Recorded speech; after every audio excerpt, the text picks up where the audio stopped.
केंद्र सरकार है, केंद्रीय गृह मंत्री अमित शाह हैं, उनका भरपूर सहयोग मिला। एक इनपुट मेरे पास आया था बहुत दिनों पहले कि करीब 1.5 साल पहले आप एक डीआरजी के कैंप में गए थे, वहाँ जवानों ने कहा कि हमारे पास हथियार नहीं है और उसके लिए फिर आप गृह मंत्री के पास गए। वो क्या कहानी है, थोड़ा उसको आप बता देते। वो शुरुआत ही था इस दायित्व पर काम करते हुए, और पहली बैठक के बाद ही, माननीय केंद्रीय गृह मंत्री जी की पहली बैठक के बाद ही, जब मैं नारायणपुर में ही गया था, सारे फोर्सेस थे वहाँ पर, परंतु डीआरजी के लोगों ने स्पेशली इस बात को कहा।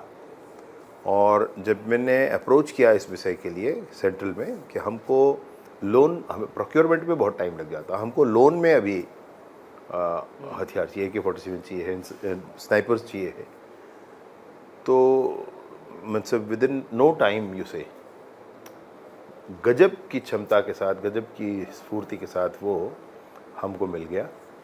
और उसमें मतलब वो कभी और कोई दूसरी प्रक्रिया होती तो 1-2 साल लग जाते, भगवान जाने क्या लग जाता समय, महीने के समय में वो। तो इसी को आप डबल इंजन का फ़ायदा बोलते हैं कि डेफिनेटली इसको ही, और साथ में साथ अन्य जो संस्थाओं के बड़ा सहयोग हमको मिला है, टेक्नोलॉजी बेस्ड जो असिस्टेंस हमको मिला है, NTRO का ही है, ITBP का है, ये गजब का असिस्टेंस था। वो टेक्नोलॉजी बेस्ड असिस्टेंस जो है वो बेस बना हमारा। आप जवानों के शौर्य की बहुत तारीफ़ करते हैं, बोलते हैं उनके भुजाओं के दम पर हम ये लड़ाई जीत रहे हैं। आप जब उनसे बात करते हैं अब, क्योंकि 2 साल पहले की परिस्थितियां बहुत अलग थी और आज की, तो उनकी बातों में वो कौन सी चीज़ें आती हैं जो आपको बहुत मोटिवेट करती हैं, ताकत देती हैं और ऐसा लगता है कि नहीं ये करना ही है। ID ब्लास्ट से या फिर किसी मुठभेड़ में नक्सलियों की गोली से हताहत हुए अनेक सैकड़ों, मैं सोचता हूँ, जवानों से मैं मिला हूँ। जवानों में जज्बा ही गजब होता है। इन जवानों ने बिस्तर में रहते हुए भी ये कहा कि हमको जल्दी ठीक होकर के फिर से मैदान पर चले जाना है। कोई हंसते हंसते बात करता है जबकि एक पैर नहीं रह गया है, हंसते हंसते बात करता है। जवानों ने रात रात भर ऑपरेशन किए, हमने देखा कि 8-8 दिन, 10-10 दिन, 6-6 दिन ऐसे ऑपरेशन चलते हैं।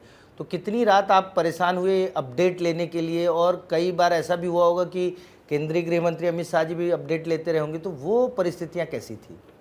केंद्रीय गृह मंत्री जी ने तो इन विषयों के लिए विशेष रूप से ये कह रखा था कि जब भी मतलब जब भी, और आपको मैं कहूँ कि मैंने रात को 2 बजे भी वहाँ फ़ोन लगाया तो मेरी बात हुई, और मतलब लगाते समय मुझे भी लगा कि ये क्या उचित है अनुचित है, लेकिन भाई इस काम से बड़ा उचित और क्या हो सकता है, मैंने ये सोचा, मैं लगा दिया और मेरी बात हुई, उन्होंने मार्गदर्शन दिया। एक रील आज आपने पोस्ट की है अबूझमाड़ में घूमते टहलते हुए, तो उससे क्या संदेश देना चाहते हैं कि अब एकदम सेफ हो गया? क्योंकि एकदम सेफ हो गया, मैं यही कहना चाहता हूँ। नहीं, लेकिन गृह मंत्री के लिए तो सेफ है, क्या आम आदमी भी उतना ही सेफ महसूस वो मेरे करेगा? ज़्यादा सेफ है, मेरी बात समझे, वो मेरे ज़्यादा सेफ है। अगर कुछ कहीं होगा तो उनको बैर मुझसे होगा, एक आम आदमी से बिल्कुल नहीं होगा। और इसलिए मैं तो देखा, जहां मैं रुका था कैंप में, पुल के उस पार अबूझमाड़ है, तो मैं मॉर्निंग वॉक में अबूझमाड़ ही गया। भाई मैं भी अबूझमाड़ में पहली बार गया, लेकिन जब मैं अबूझमाड़ गया वो रोमांच था। और मैं इसलिए कहना चाहता हूँ कि चाहे किसी रात में हम सड़कों से गुजर रहे हों या ऐसे हम जा रहे हों, यही इस बात का अर्थ है, एकदम सेफ है बस्तर।